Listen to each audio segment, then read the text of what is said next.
إن الحمد لله نحمده تعالى ونستعينه ونستهديه ونستغفره ونعوذ بالله من شرور أنفسنا ومن سيئات أعمالنا. من يهده الله فلا مضل له ومن يضلل فلا هادي له، وأشهد أن لا إله إلا الله وحده لا شريك له، وأشهد أن محمدا عبده ورسوله صلى الله عليه وعلى آله وصحبه وسلم تسليما. إذن إن شاء الله غنطرقوا إلى بعض الأحكام ديال الصيام، دائما من الكتاب ديال أسهل المسالك اللي يسمى بمتن البشار. وقلنا في السابق طرقنا إلى ما يثبت به الشهر، والآن نواصل إن شاء الله سبحانه وتعالى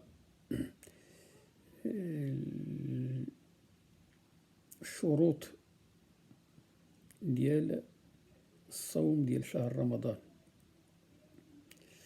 يقول الناظم رحمه الله: أوجبه بالشهر وباحتلامي وصح بالعقل وبالإسلام. إذن شهر رمضان، صوم شهر رمضان عنده شروط وجوب وعنده شروط صحة. الشروط ديال الوجوب وأولا دخول الشهر، بمعنى إذا لم يدخل وقت رمضان فلا يجب عليك الصيام. أوجبه بالشهر من دخول الوقت، دخول الشهر.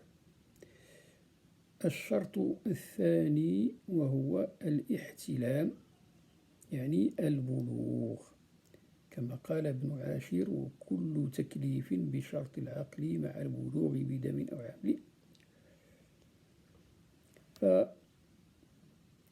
فالاحتلام يعني البلوغ، هذا هو الشرط ديال التكليف، بمعنى أن الصبي الذي لم يبلغ الحلم لا يتوجب عليه الصوم، لا يتوجب عليه، ولكن إن صام فإن صومه يصح. وصح بالعقل وبالإسلام، هنا كيتطرق الشروط ديال الصحة، يعني الشروط ديال الصحة هي التي يصح بها الصوم. من هذه الشروط أو أول هذه الشروط العقل، لأن التكليف كما قلنا بشرط العقل، فغير العاقل أو الأحمق أو المجنون غير مكلف وغير مخاطب بالشريعة.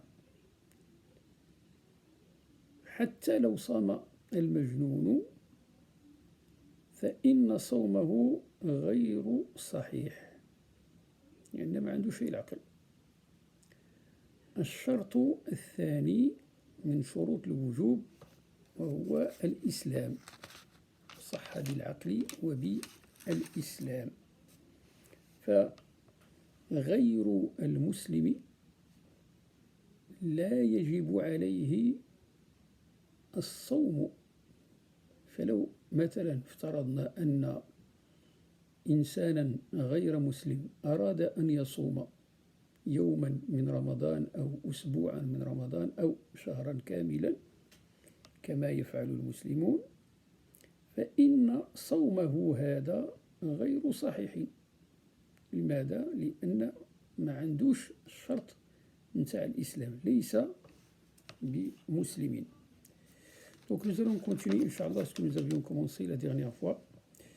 Donc, concernant le jeûne du mois de Ramadan, nous avons vu quelles sont les conditions et les moyens de déclaration du mois de Ramadan. Soit on va compléter le mois de Sha'ban pour qu'il soit de 30 jours.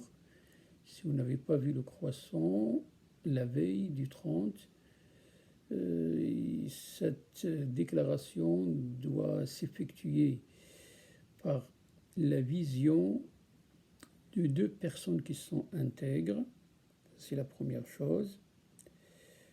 Ou bien la vision effectuée par un groupe. Ce groupe-là, donc d'hommes, de femmes, d'enfants, qui ont tous déclaré qu'ils ont vu le croissant du mois de Ramadan. يثبت صوم الشهر باستكمال شعبان أو برؤية الهلال إما بعدلين أو استفاضة جماعة لم يكذبوا في العادة. Maintenant, il commence à parler des conditions de redevabilité du jeûne du mois de Ramadan. Première condition de redevabilité, c'est la venue du Ramadan. En dehors du Ramadan, on n'est pas redevable de jeûner. Si on veut le faire, on peut le faire, mais il n'est pas obligatoire de jeûner.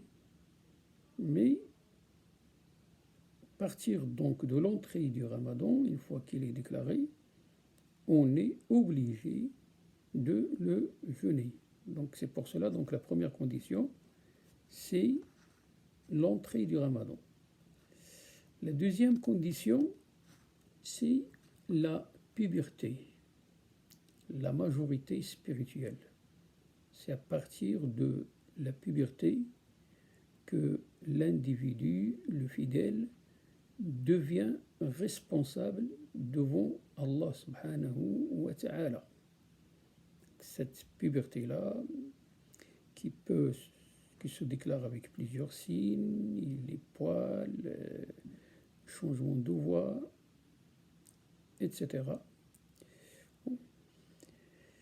Et puis il a cité deux conditions qu'il a appelées les conditions de validité.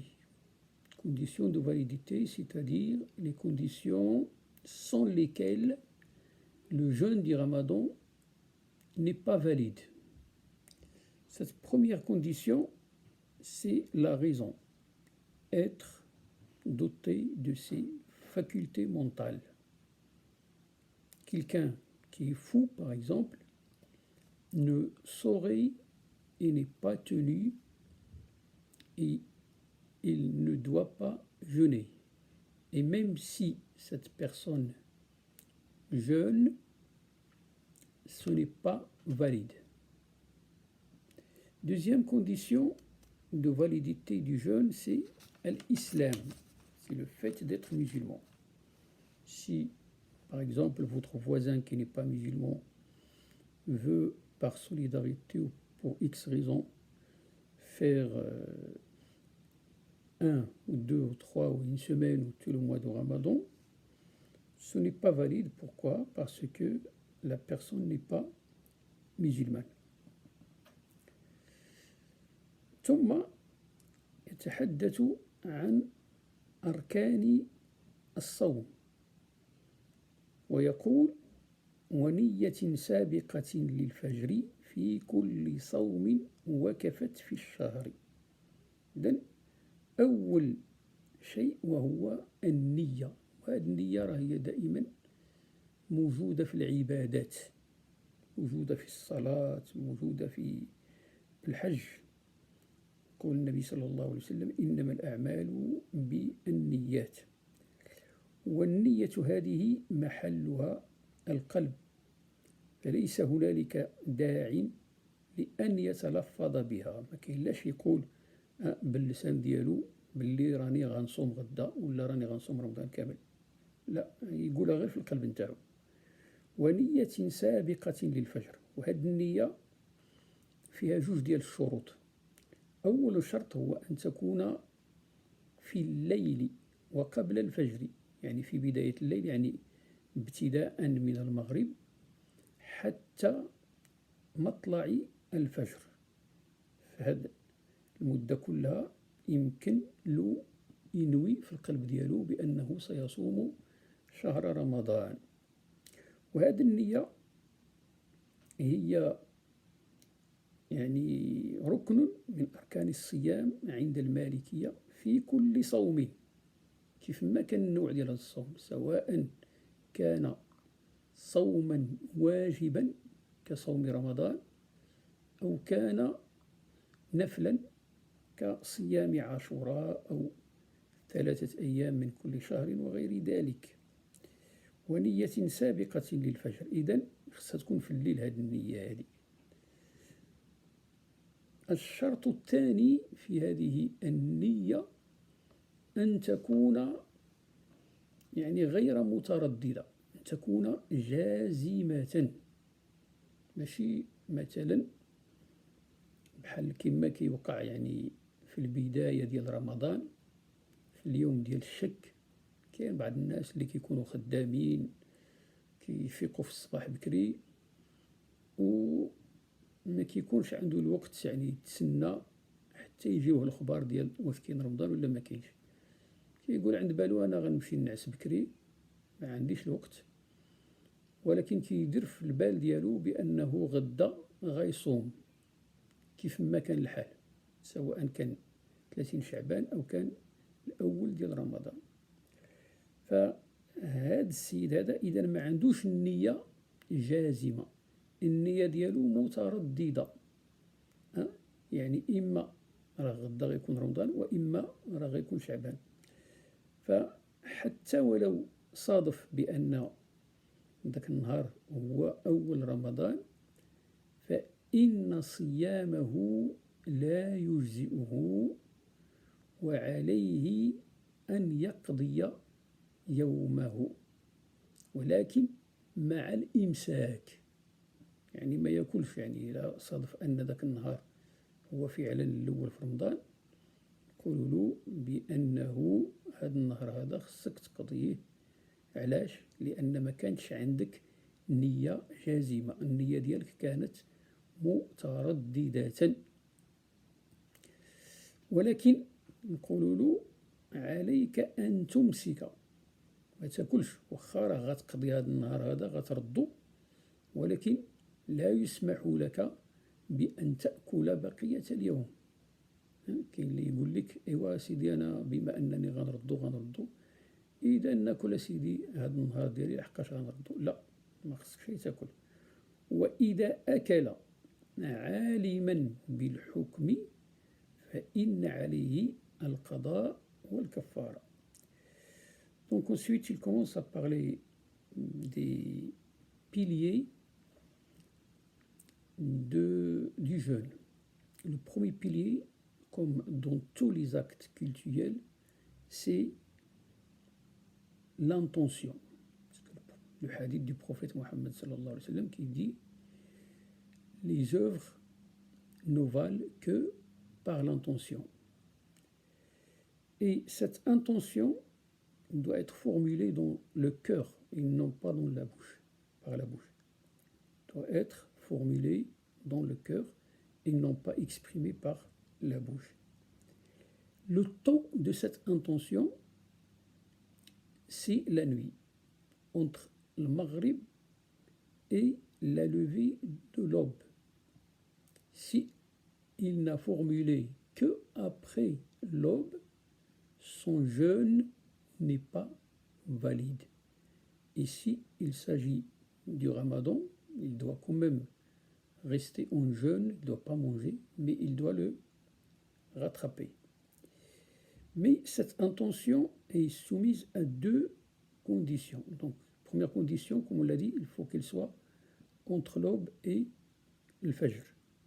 Deuxième condition, pour que cette intention soit valide, il faut qu'elle soit ferme. C'est-à-dire, et je vais donner cet exemple pour que l'on puisse mieux concevoir les choses, souvent, à la fin de Sha'ban, donc à partir de la nuit qui s'appelle la nuit du doute, le lendemain, on ne sait pas est-ce que ce sera le ramadan ou le dernier jour, le 30 Sha'ban. Imaginons une personne qui, pour X raisons, n'a pas le temps donc d'attendre jusqu'à ce qu'elle reçoive l'information de déclaration du début au nom du ramadan. Cette personne doit se coucher très tôt. Et cette personne-là, dans sa tête, elle s'était dit, moi en tout cas demain je vais le jeûner. Si c'est le premier jour de ramadan, tant mieux, sinon j'ai rien perdu. Donc cette personne-là, elle n'a pas une intention ferme. Et donc, cette personne-là, même si trouve par hasard que c'est le premier jour de Ramadan, elle doit quand même rattraper cette journée. Mais elle ne doit pas la manger. Et si elle mange sciemment, elle doit non pas uniquement rattraper, mais elle doit aussi faire ce qu'on appelle une expiation, al-kaffara. الصلاة والسلام على سيدنا محمد وعلى آله وصحبه أجمعين. السلام عليكم.